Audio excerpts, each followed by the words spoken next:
Hey guys, welcome back to the channel. Today we have a 2007 Mitsubishi Lancer, and when I turn on the fan for the heater, listen.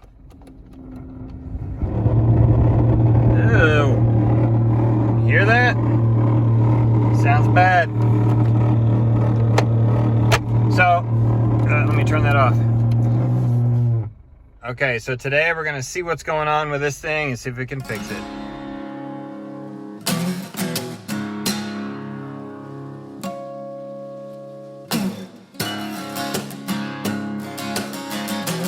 Okay, first thing we're gonna do to get this out of here is we're gonna take this little guy off. Basically, you pull it right off, and then you're gonna pull this side out and this side out, and then your glove box comes right off because it has these little hooks. Okay, so set that aside. Now, what you have here is you have your air filter element, and if we gently pull this little thing off here, we can see our air filter, and yeah, it's a little dirty. It had some debris in it, but there's our fan. Okay, so what you want to do is you want to feel inside there to see if there's anything in there, because sometimes the contents of the glove box, sometimes they get inside here somehow, or from above there could be little acorns or something like that that might pop out and get inside the fan and cause that kind of issue. But I don't feel anything in there. So what we're gonna do is we're gonna try to take the bottom of this off here. We're gonna take the bottom of this off and we're gonna access the motor. All right, I'm gonna show you how to do that in just a second. Okay, so to access the bottom under here, this black piece, you're gonna have to take these little clips loose. So find something that can pop them, that can take the center out with it, or if you can see the little center part, you're gonna push the center part down, and what that'll do is it'll allow us to pull that clip right out. So get your trusty Gerber or Leatherman, and you're gonna push that, push it down in the center, which releases that tab, which releases the bottom, and everything's okay. Keep a hold of these for later. But as you can see, this fell down. We have some debris here, and you have this thing probably goes in a hole back here. Okay, so don't forget about that when we put it back. All right, so what's next? How do we get this thing out?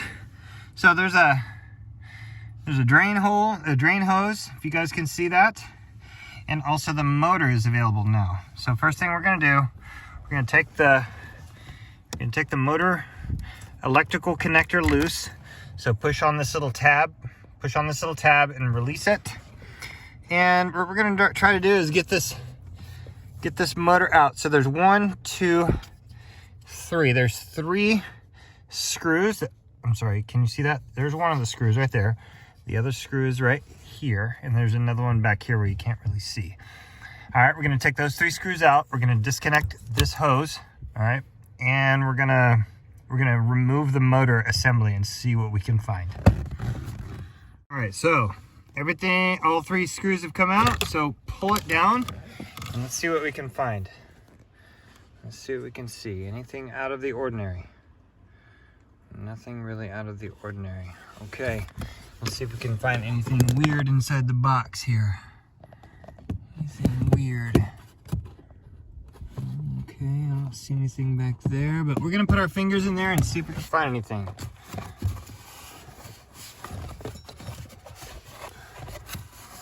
Okay, that seems good. All right, so what we're gonna do, we're gonna plug this in. We're gonna plug this in with it out of the box and see if it still makes that noise. Here we go. I'm going to turn it on. Oh yeah. Okay, I turned it on and I turned it off, and it made the sound for a second and then it stopped, and then something came out of it. And now it's actually able to spin a little bit easier. Let's see. That's so strange. Okay, so what we're gonna do, I'm gonna take this I'm gonna take this nut off of here and see if there's some debris inside there. Okay. Okay, this is an 8mm nut. So go ahead and take that nut off. Wasn't that hard. Wiggle it. Sometimes you gotta wiggle it just a little bit and it comes right out.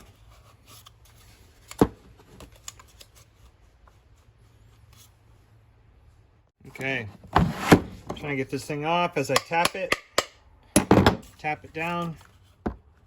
There's a lot of black. Did you see all that black come out of there? All right, we're gonna pull this off some more and see if we can get rid of some of that black stuff. That black stuff, it's part of the motor. It's the actual little magnet materials. They're called brushes. I think that's what that black stuff is. You guys comment and tell me I'm wrong or what, but we're still trying to take this thing off. All right, so I just took it off, and it really is dirty inside there. This thing looks like it's been wearing out the little motor for a while. What I'm gonna do is I'm gonna clean this up a little bit. I'm gonna put a dab of oil right here, assuming that it's gonna be safe to do so. Be careful, there's a little washer that goes on there. It's to put the proper amount of space between this and the actual housing here. So let me clean this off real quick. Okay, so I used a little bit of mass airflow sensor cleaner on there. This stuff is really good at cleaning delicate electronic parts. So I put some of that on there. I have to let it dry for a little bit. And then what I'm gonna do is put a little bit of high speed lubricant spray on that. And you know, what's the sad news is the inside of this motor is probably about to die due to the amount of powder buildup from the brushes, but it might have a lot of life left. We will see. There was a lot of dust inside this hole also, so as I blew it into here, I blew into there, a lot of dust came out these holes. I tapped here, I tap, and then, you know, I tapped over here and some more dust came out. There might be more dust coming out here too, but anyway, clean it up the best you can. We're gonna put a little bit of high-speed lube on there, and then we'll reinstall it and see how it is. Okay, we're gonna use this stuff I use called Pro Lube. They use it in the aircraft industry, so I know it's gonna be good. Shake it well, put a little bit on a piece of paper or a napkin to get it out of the straw, and then what we're gonna do is we're gonna barely put some in here. We're not gonna soak it too much. Just bubble it on there just a little bit and work it in there. Work it in there like so. Okay, we don't want a ton of it in there, just enough to get on the moving parts a little bit.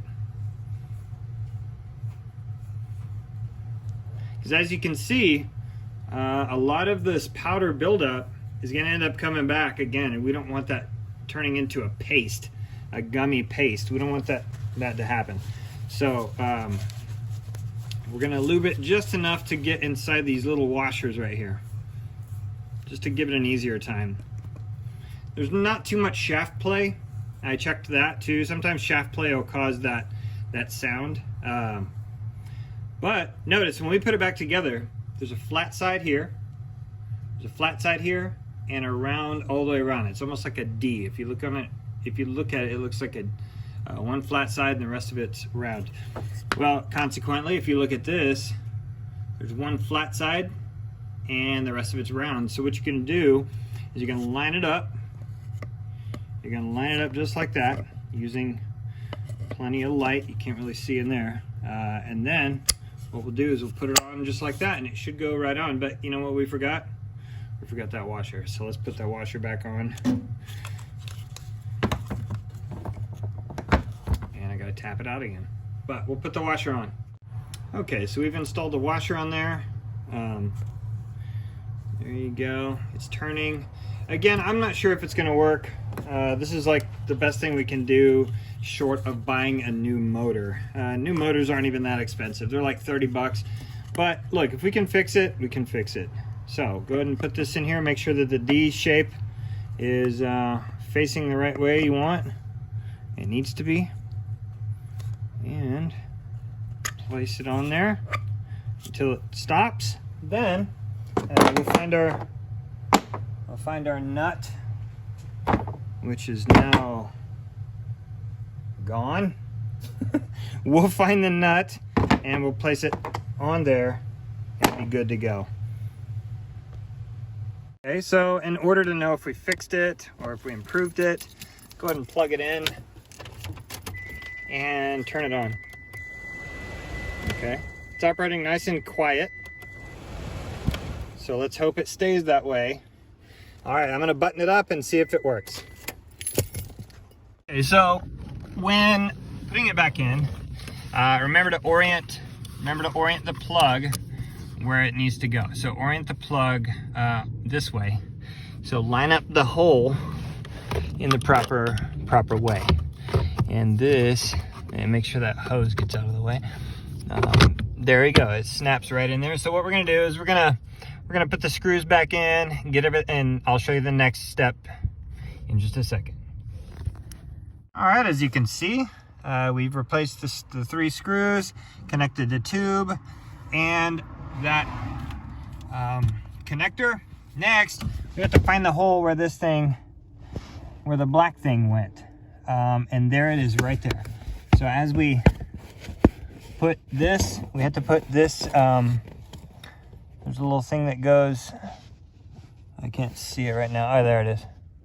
It's hard to see because it's right there. But anyway, we're gonna put this where it goes. I'm gonna line it up. You can see it better from there. All right, we're gonna line that hole up, put it in there, and then this, there you go, lining it up. Oh, it's harder than it seems. Okay, well, oh, there's two. Yeah, there's one there and one here. So I'm gonna put the camera down and I'll show you the finished product. Okay, I found the other hole. So we're gonna put this hole here, put this here, and then we're gonna line up these little holes. Then we're gonna find our little tabs here and align them properly. Don't let them flip out there. All right, we're gonna align these things properly. Actually, it's probably best to put them in here first. Trial and error. Okay. Well, these are fun, but I'll show you the finished product again because it's going to take 3 hands to finish this.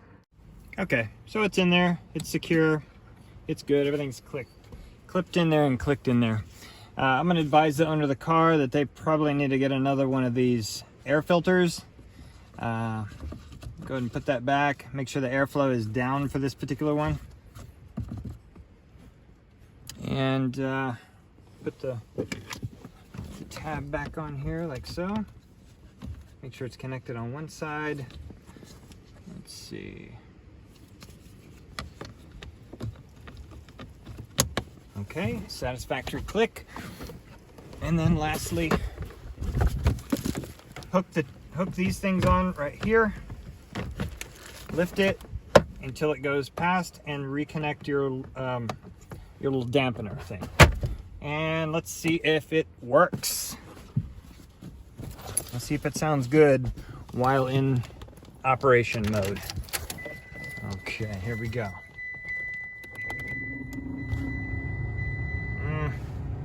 I still hear the sound a little bit, but it wasn't as bad.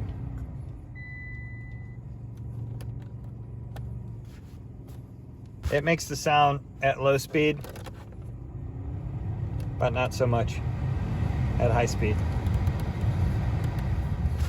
All right, so I'm gonna tell the owner of the car that it's about time to get a new fan motor assembly. That's the only way to really fix this.